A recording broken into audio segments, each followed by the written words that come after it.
Good evening. Good evening ma'am.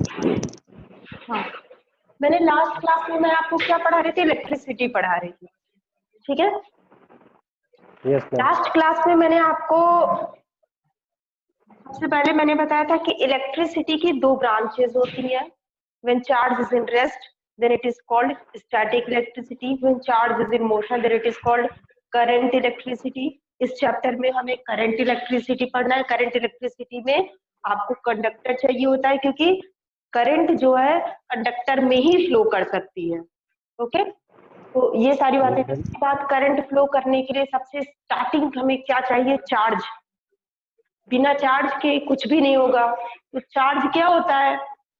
Charge मैंने बोला था कि चार्ज क्या है? Intrinsic property. Charge is the intrinsic property, ठीक है, of any material.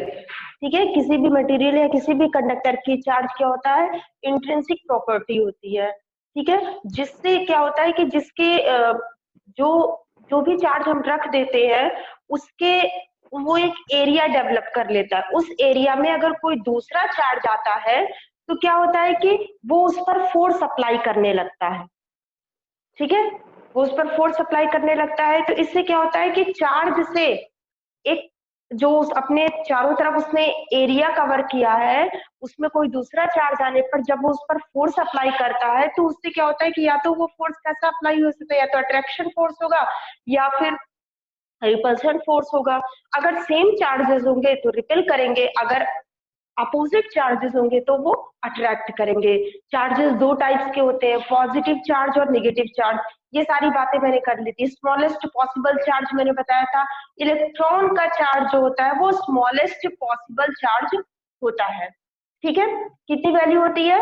1.6 into 10⁻⁻19 coulomb. Coulomb क्या है? चार्ज की यूनिट है। Unit of charge is equal to coulomb. इतनी सारी बातें मैंने कर ली थी, ठीक है। अगर आपको करंट फ्लो कराना है, करंट फ्लो कराने के लिए आपको सबसे इंपॉर्टेंट चीज क्या होनी चाहिए? अगर हम ये सपोज करें कि आपको पता है कि मैंने कंडक्टर के बारे में मैंने बताया था और जो है मैंने एग्जाम्पल भी दिए थे ढेर सारे, ठीक है। तो कंडक्टर में चार्ज कैसे फ्लो करता है? आपके दिमाग में ये बात आती होगी, कंडक्टर में चार्ज कैसे फ्लो करता है? सोचते होंगे ना कि conductor to be flow in जो है चार्ज इन कंडक्टर, तो आप बोलते होंगे कि चार्ज में क्या होता है? चार्ज में होता है चार्ज कैरियर्स, जिन्हें हम इलेक्ट्रॉन्स कहते हैं, ठीक है। और वो भी कैसे चार्ज कैरियर्स होते हैं? वो भी फ्री चार्ज कैरियर्स होते हैं, ठीक है। ये चीज आपको याद रखना है।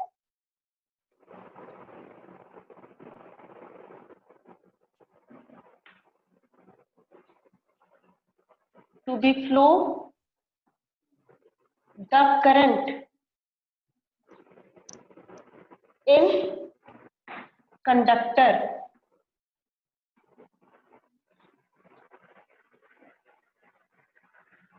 the necessary condition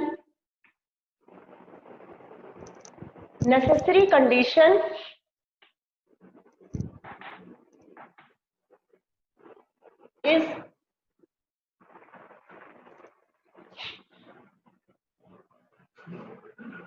free for conductor. The necessary condition for conductor is it should have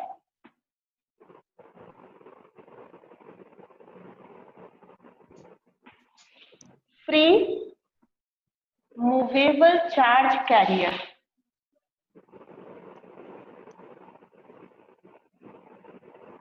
charge carrier,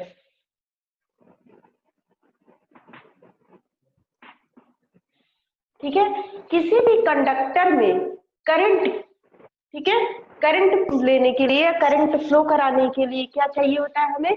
उसमें क्या होना चाहिए? उसमें फ्री मूवेबल चार्ज कैरियर्स होने चाहिए, ठीक है। फ्री चार्ज कैरियर्स होने चाहिए। अब जैसे मेटल है, in case of metal, metal के केस में क्या होते हैं? फ्री इलेक्ट्रॉन्स होते हैं। मेटल में क्या होते हैं? फ्री इलेक्ट्रॉन्स होते हैं। ठीक है, इन मेटल फ्री इलेक्ट्रॉन्स होते हैं। लेकिन अगर हम सॉल्यूशन की बात करें, सॉल्यूशन में फ्री आयंस होते हैं। मतलब करंट फ्लो करने के लिए मेटल में फ्री इलेक्ट्रॉन्स होते हैं जो कि ये फ्री चार्ज कैरियर्स हैं, और सॉल्यूशन में फ्री आयंस होते हैं और ये भी it is also free charge carriers. ठीक है ना? तो ये समझ में आया आपको? ये बातें समझ में आई? हाँ, तो अब आपको ये भी तो समझना है कि कंडक्टर में चलिए फ्री मूवेबल चार्ज कैरियर्स होते हैं, लेकिन ये फ्री मूवेबल चार्ज कैरियर्स आए कहाँ से? आपको ये सोचना है कि free movable charge carriers develop कहाँ से होते हैं और उसके बाद ये फ्लो कैसे कराते हैं। सारी बातें आपको समझनी है। ठीक है, इसकी आप स्क्रीनशॉट ले लीजिएगा और उसके बाद साथ में या फिर नोट करते चला करिए। Yes, ma'am. तो अब हम पढ़ेंगे कि कंडक्टर में ऐसा क्या होता है या कंडक्टर में फ्री मूवेबल चार्ज कैरियर्स कहाँ से आते हैं।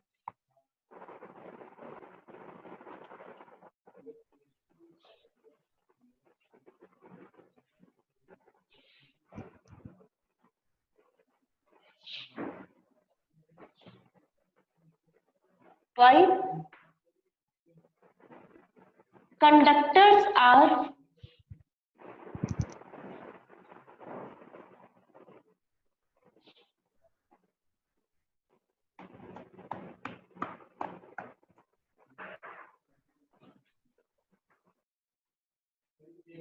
have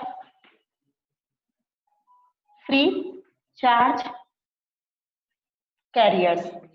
पहले हम इस क्वेश्चन का आंसर ढूंढते हैं। ठीक है, कंडक्टर्स में क्यों फ्री चार्ज कैरियर्स होते हैं? क्यों वुड में नहीं होते, लकड़ी में क्यों नहीं होते, क्यों पेपर में नहीं होते? ठीक है ना? हाँ, देखिए मेटल ले लेते हैं हम, या हमने मेटल लिया, सपोज करिए ये मेटल है,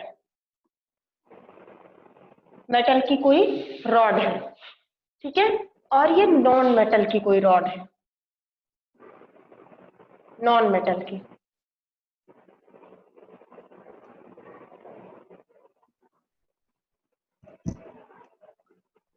बेसिकली देखिए तो मेटल क्या होगा, ढेर सारे छोटे छोटे एटम्स होंगे मेटल के, बहुत छोटे छोटे एलिमेंट होंगे, उन्हीं से मिलकर के ये पूरी की पूरी रॉड बनी हुई है। यहाँ पर इसी तरीके से नॉन मेटल में भी छोटे छोटे एटम्स होंगे, स्मॉलेस्ट एटम्स होंगे, और वो स्मॉलेस्ट एटम्स को आपस में वो कंबाइन होकर के नॉन मेटल बनाए होंगे। ठीक है ना? तो अब हम एक मेटल के एक एटम की बात करते हैं, मेटल के एक एटम और नॉन मेटल के एक एटम की बात करते हैं। तो आप ये जानते होंगे या फिर मैं आपको बता देती हूँ अगर नहीं पता होगा, जो मेटल का साइज होता है, मतलब मेटल के एक एटम का जो साइज होता है वो रिस्पेक्टिवली नॉन मेटल के एटम से लार्जर होता है। मेटल के एक एटम का साइज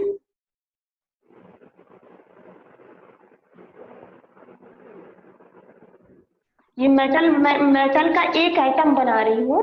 ठीक है, Yes, ma'am. और ये हमने सपोज के ये देखिए साइज उसका बड़ा है और ये होता भी है साइज बड़ा, जबकि जो नॉन मेटल का होता है वो साइज थोड़ा इसके रिस्पेक्ट में छोटा होता है, स्मॉलर।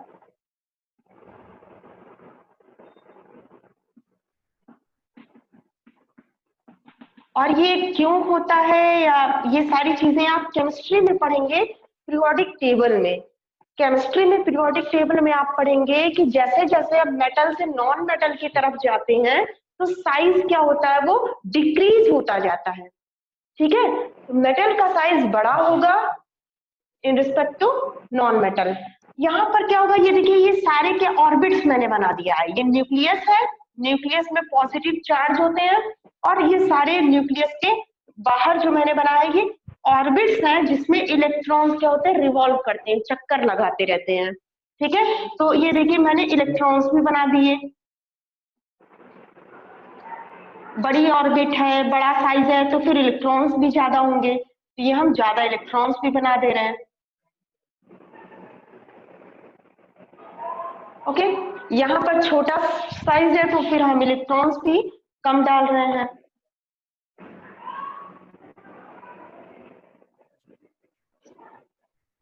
अब आप देखिए जो बाहर आउटर ऑर्बिट है, आउटर ऑर्बिट में देखिए ये क्या होता है, ये प्लस चार्ज है और इलेक्ट्रॉन पर क्या होता है, माइनस चार्ज होता है।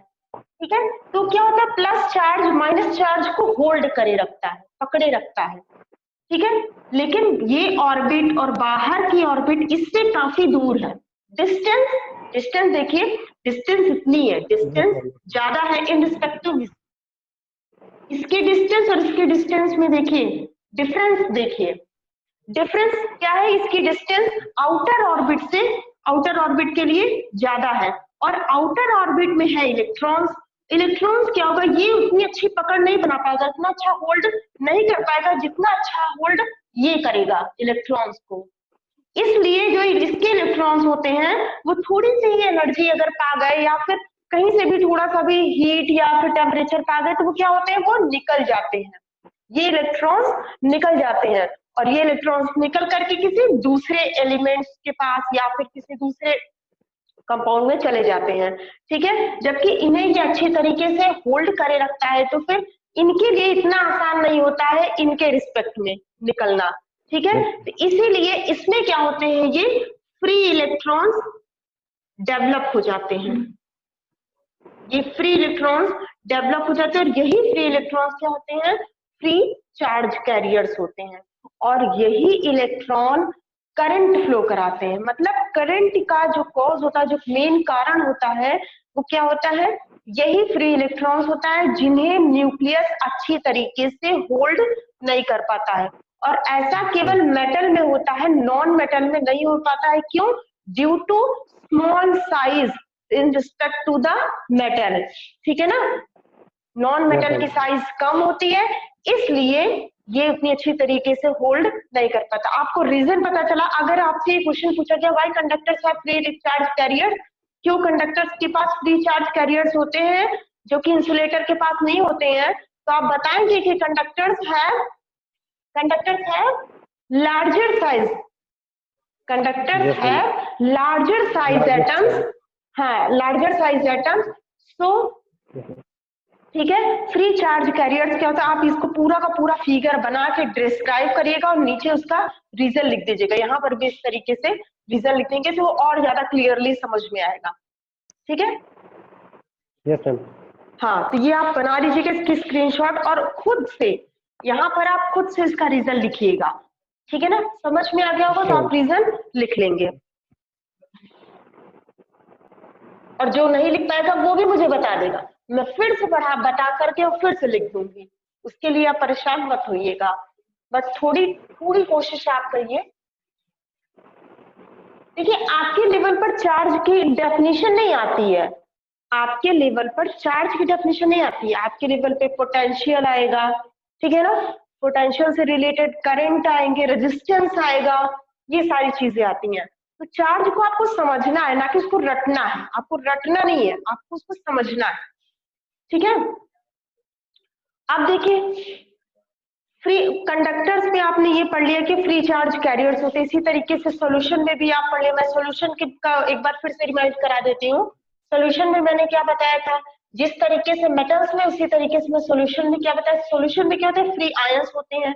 हमने जैसे वाटर लिया, बीकर लिया और उसमें वाटर डाल दिया, वाटर में इसके बाद हमने इसमें क्या डाल दिया, NaCl, NaCl तो Na पॉजिटिव और Cl वाटर में अलग अलग हो जाएंगे। ठीक है, जो Na पॉजिटिव है, यस यस बोलिए मैम आपका वीडियो नहीं आ रहा है। वीडियो आप स्क्रॉल करेंगे और उसके बाद डबल क्लिक करेंगे, वीडियो आ जाएगा। नहीं मैम, फंस गया एकदम से, ब्लैक स्क्रीन आ रही है। हाँ, तो हो सकता है कि नेटवर्क प्रॉब्लम हो, थोड़ा सा आप वेट कर लीजिए, पेशेंस रखिए, हो जाएगा ठीक। ठीक है, yes ma'am. Na positive, positive ion को क्या बोलते हैं? कैटायन बोलते हैं। नेगेटिव आयन को एनायन। पॉजिटिव आयन कैटायन, आपको ये याद रखना पड़ेगा, पॉजिटिव आयन को कैटायन बोलते हैं, नेगेटिव आयन को एनायन बोलते हैं। अब हमने क्या किया? बैटरी जोड़ दी। जैसे मैंने बैटरी अटैच की, क्या होगा? बैटरी क्या देता है? पोटेंशियल देता है। बैटरी क्या देता है? पोटेंशियल देता है। तो पोटेंशियल देने से क्या होगा कि पॉजिटिव और नेगेटिव आयन से भागने लगेंगे। क्या होगा? जो पॉजिटिव, ये क्या होता है? पॉजिटिव है, इसे हम क्या बोलते हैं? एनोड। ठीक है, ये एनोड है। और नेगेटिव टर्मिनल जो होता है वो होता है कैथोड। तो एनायन क्या होगा? एनोड की तरफ भागेंगे और कैटायन क्या होगा? कैथोड की तरफ भागेंगे। और इस तरीके से जो फ्री आयंस है वो क्या होते हैं? यूनी डायरेक्शनल, एक डायरेक्शन में मोशन करने लगेंगे। और यूनी डायरेक्शनल मोशन ही रीजन होता है करंट का। ठीक है, टू फ्लो द करंट, क्या हुआ? ठीक है, मैं क्या बता रही थी? करंट फ्लो करने के लिए मोशन, चार्जेस का जो मोशन होना चाहिए वो कैसा होना चाहिए? यूनी डायरेक्शनल होना चाहिए। Unidirectional motion is the cause of flow of current. Okay, ठीक है। कैटायन एनायन, ये फिगर भी आप सॉल्यूशन के लिए, फॉर सॉल्यूशन, और सॉल्यूशन के लिए बहुत इंपॉर्टेंट फिगर है। और ये सॉल्यूशन भी आप फिजिक्स में ही पढ़ेंगे, ना कि केमिस्ट्री में। केमिस्ट्री में तो पढ़ना ही है, लेकिन फिजिक्स में के लिए भी बहुत इंपॉर्टेंट है। तो आपको पता चला ना, प्लस आयन क्या होते हैं? वो कैटायन होते हैं। जो माइनस आयन होते हैं वो एनायन होते हैं। जो एनायन होता है वो एनोड पर जाता है, एनोड प्लस होता है। ध्यान दीजिएगा, जो एनायन होगा वो एनोड पर जाएगा, और एनोड कैसा होता है? प्लस होता है। जो कैटायन होता है वो कैथोड पर जाता है, और कैथोड कैसा होता है? माइनस होता है। Okay okay. देखिए, मैं आपको दो फॉर्मूले बताती हूँ, दो सिंपल फॉर्मूले जो जिससे आपके बेसिक क्वेश्चन सॉल्व होंगे।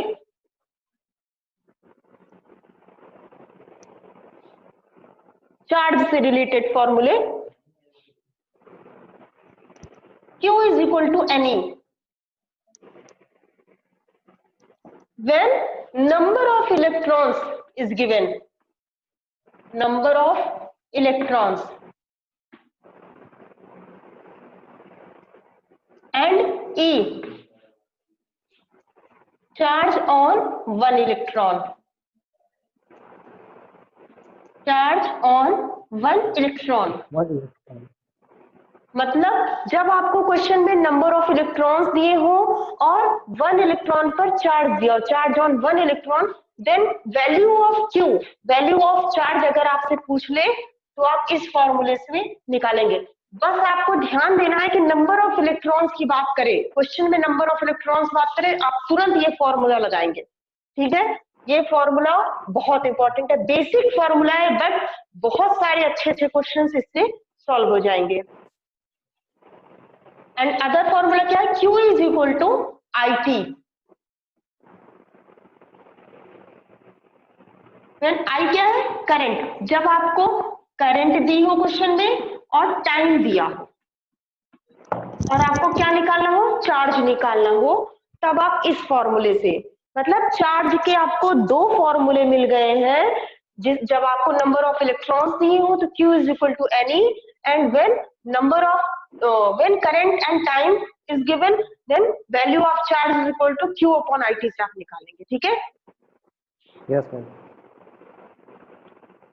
तो इस पर मैं एक क्वेश्चन, इस फॉर्मूले पर मैं आपको एक क्वेश्चन देती हूँ और आप ट्राई करिए।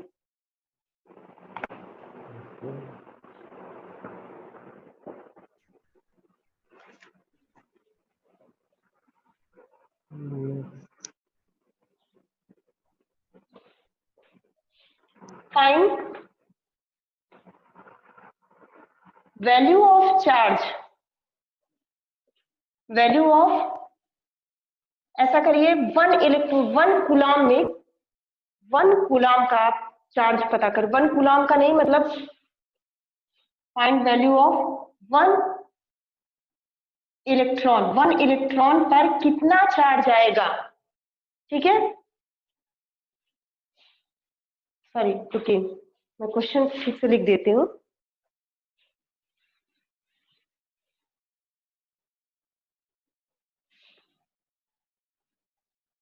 One coulomb charge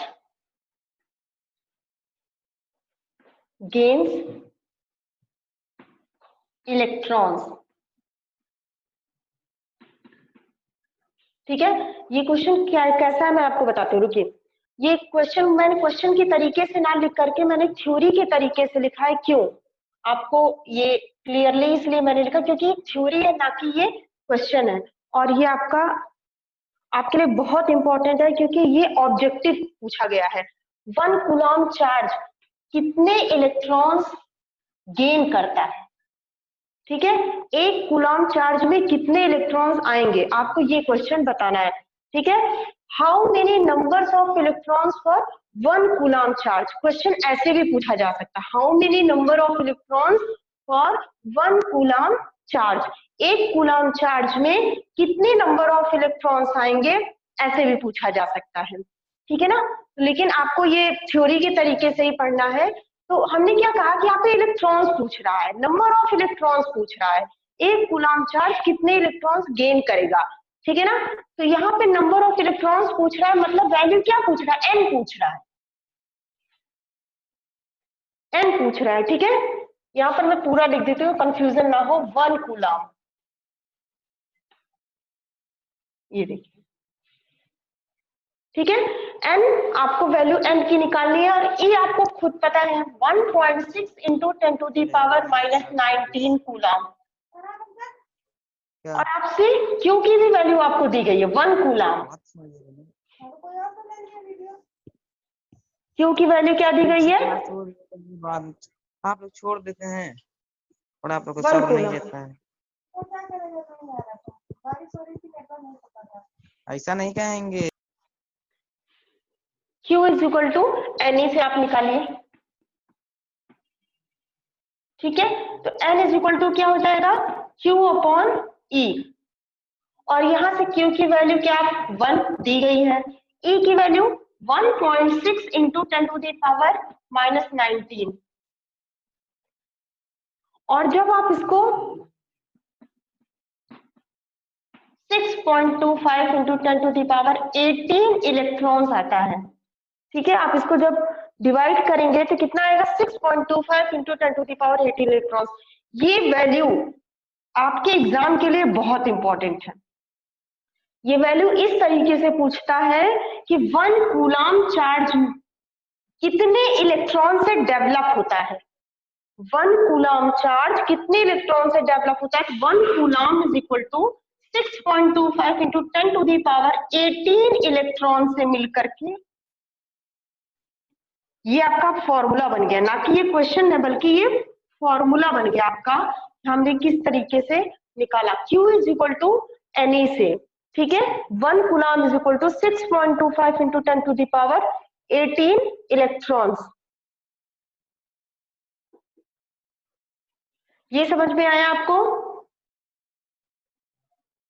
Ashwini, Yes, ma'am. Sumit? तो ये क्वेश्चन आप इसको आप वन कूलॉम चार्ज कितने इलेक्ट्रॉन से डेवलप होता है, 6.25 into 10 to the power 18 electron से डेवलप होता है। आप क्या करिएगा, ये डिराइव करके इसको आप डिवाइड करिएगा, और डिवाइड करके ये वैल्यू लाने के ट्राई करिएगा।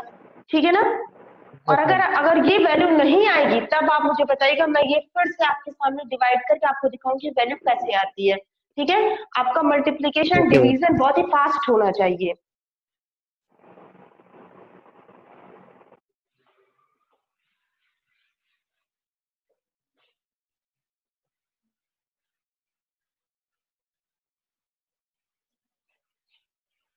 Potential, electric potential. देखिए, इलेक्ट्रिक पोटेंशियल से पहले मैं कुछ आपको बता देती हूँ। जैसे इलेक्ट्रिक पोटेंशियल डेवलप होने के लिए आपको क्या चाहिए, आपको चार्ज चाहिए। ठीक है, चार्ज के साथ में अब आपको मैं बताती हूँ, अगर चार्ज केवल रेस्ट में रखा हुआ है, अगर Q कूलॉम का चार्ज है और रेस्ट में रखा हुआ है, ठीक है, वो मोशन नहीं कर रहा है, Q कूलॉम का चार्ज अगर रेस्ट में रखा है, एट रेस्ट, और उसमें मोशन नहीं हो रहा है, तो कौन सी फील्ड डेवलप होती है? क्या ये फील्ड डेवलप करेगा या फिर नहीं करेगा? ठीक है, ये आपके एग्जाम्स के क्वेश्चंस हैं। तो क्या ये फील्ड डेवलप करेगा? यस, ये फील्ड डेवलप करेगा। और कौन सी फील्ड डेवलप करेगा? Electric field. Electric field develops. अगर कोई चार्ज रेस्ट में है, ठीक है, then it develops electric field. ठीक है, और इलेक्ट्रिक फील्ड डेवलप करते हैं, इलेक्ट्रिक फील्ड को किस सिंबल से दिखाते हैं? ई सिंबल से रिप्रेजेंट करते हैं। ठीक है, जैसे इलेक्ट्रिक फील्ड डेवलप होगी, क्या होगा कि कोई other charge, electric field develop होने का मतलब ये है कि इस चार्ज के चारों तरफ का एक खास एरिया ये बना लेगा, और उस एरिया में अगर कोई दूसरा चार्ज आ जाता है तो वो उस चार्ज पर क्या होगा? फोर्स अप्लाई करेगा। ठीक है, मतलब अदर चार्ज क्या होगा? फोर्स का एक्सपीरियंस करता है इसके इलेक्ट्रिक फील्ड में आने पर। मतलब एक अकेला चार्ज अगर रेस्ट में रखा हुआ है तो वो इलेक्ट्रिक फील्ड डेवलप करता है, अपने चारों तरफ एक ऐसी फील्ड बनाता है जिसमें कोई अदर चार्ज फोर्स का एक्सपीरियंस करता है। ठीक है ना, ये बहुत इंपॉर्टेंट है आपके पेपर के लिए, बहुत बहुत बहुत इंपॉर्टेंट है। जितना मैं बोलूं उतना कम है। ठीक है, ऑप्शनल देता है, ऑप्शन ऑब्जेक्टिव क्वेश्चन में ये डाल देता है। ठीक है ना, आप देखिए यस मैम। तो ये कितना फोर्स अप्लाई करेगा? अगर कोई दूसरा चार्ज आ जाता है और मैंने बोला कि फोर्स अप्लाई करता है, तो फोर्स की वैल्यू क्या होती है? इस फोर्स की वैल्यू होती है व्हेन एनी अदर चार्ज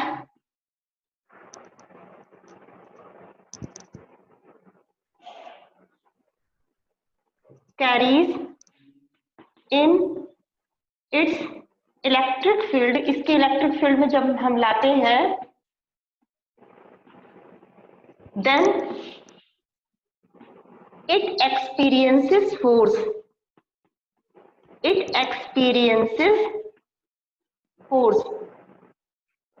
और फोर्स की वैल्यू क्या होती है? F is equal to Q E. क्योंकि यहां पर Q चार्ज है, E इलेक्ट्रिक फील्ड है, बस F is equal to Q E. ठीक है, तो क्या लिखा मैंने? अगर कोई चार्ज रेस्ट में है तो वो केवल इलेक्ट्रिक फील्ड डेवलप करेगा, और उसमें उस इलेक्ट्रिक फील्ड की क्या क्वालिटी होगी? When any other charge carries in its electric field then it experiences force, और फोर्स की value F is equal to Q E. ठीक है, अब हम सेकंड केस की बात करते हैं। अब हम क्या कह रहे हैं कि हम चार्ज को रेस्ट में ना रख करके चार्ज को मोशन कराते हैं, और जब हम चार्ज को मोशन कराते हैं, ये चार्ज अब मोशन कर रहा है, हमने सपोज किया v वेलोसिटी से मोशन कर रहा है, q चार्ज है। ठीक है, और क्या होगा जब v वेलोसिटी से मोशन कर रहा है? ये बताइए, चार्ज का होना ही इलेक्ट्रिक फील्ड डेवलप कर देता है। हमने ये कब कहा कि इलेक्ट्रिक फील्ड केवल रेस्ट पोजीशन से ही डेवलप? हमने तो सिर्फ इतना कहा कि चार्ज है तो इलेक्ट्रिक फील्ड डेवलप होगी। अब वो रेस्ट में है या मोशन में है, उससे लेना देना नहीं है, आपको सिर्फ इतने से मतलब रखना है कि चार्ज है तो इलेक्ट्रिक फील्ड डेवलप होगी। तो चार्ज तो इस कंडीशन में भी है, अगर चार्ज इस कंडीशन में भी है तो इलेक्ट्रिक फील्ड डेवलप होगी। ठीक है, चार्ज इस कंडीशन में है तो इलेक्ट्रिक फील्ड डेवलप होगी, मतलब इसके लिए इलेक्ट्रिक फील्ड आ गई। इलेक्ट्रिक फील्ड चलिए आ गई। अब ये सोचिए, क्या मैग्नेटिक फील्ड भी आएगी? क्या मैग्नेटिक फील्ड भी डेवलप होगी? ठीक है, हाँ, आपका आंसर ये होगा यस। मैग्नेटिक फील्ड के लिए क्या होना चाहिए? कौन सी नेसेसरी कंडीशन होनी चाहिए? मैग्नेटिक फील्ड के लिए चार्ज मोशन में होना चाहिए, और यहाँ पर चार्ज मोशन में है, तो फिर इलेक्ट्रिक फील्ड के साथ में मैग्नेटिक फील्ड भी आ जाएगी। तो आपका आंसर होगा, या आप कौन सा ऑप्शन चूज करेंगे? Both electric field and magnetic field. both electric field and magnetic field develops. Okay, तो फिर ये चार्ज जब मोशन करेगा और उसके साथ में इलेक्ट्रिक फील्ड और मैग्नेटिक फील्ड दोनों आ जाएगी, और जब ये दोनों आ जाएगी तो दोनों ही फोर्स अप्लाई करने लगेंगे। कोई दूसरा चार्ज अगर इसकी जो है इसकी फील्ड में आया तो वो क्या होगा, उस पर फोर्स अप्लाई करने लगेगा। और फोर्स की वैल्यू इलेक्ट्रिक फील्ड के लिए तो मैंने बता दिया, F is equal to QE, यहाँ पर भी F is equal to QE आ जाएगा। साथ में मैग्नेटिक फील्ड के भी जो है कारण एक मतलब फोर्स लगेगा, और आपको बताना है कि कौन सा फोर्स लगेगा। तो आपको पता होना चाहिए मैग्नेटिक फील्ड के लिए F इज इक्वल टू होता है QVB। मैग्नेटिक फील्ड के लिए जो फोर्स अप्लाई होता है वो चार्ज मोशन में होना चाहिए, तो मोशन के लिए वेलोसिटी और साथ में मैग्नेटिक फील्ड है। ये magnetic field sorry F is equal to QVB। ठीक है, क्या क्या चीजें चाहिए, Q चार्ज होना चाहिए, चार्ज मोशन में होना चाहिए तो वेलोसिटी है, और चार्ज के साथ में फील्ड होनी चाहिए, मैग्नेटिक फील्ड भी है, बी से ही हम रिप्रेजेंट करते हैं मैग्नेटिक फील्ड को। यहाँ पर E से हम क्या रिप्रेजेंट करते थे, इलेक्ट्रिक फील्ड को। यहाँ पर चार्ज मोशन में नहीं होता था तो इसलिए V is equal to V कुछ भी नहीं लिखते थे यहाँ पर। ठीक है, इस तरीके से आप, ये तरीका है कि आपको याद रहेगा। ठीक है, Q होना चाहिए, B होना चाहिए और B होना चाहिए। यहाँ पर हम फिर Q B B। Okay, next class में हम पोटेंशियल पढ़ाएंगे। आप इस पर जितने भी क्वेश्चंस हैं वो सारे क्वेश्चंस आप सॉल्व करिएगा। बुक खोलिए, बुक में बहुत सारे क्वेश्चंस हैं। Okay, yes ma'am.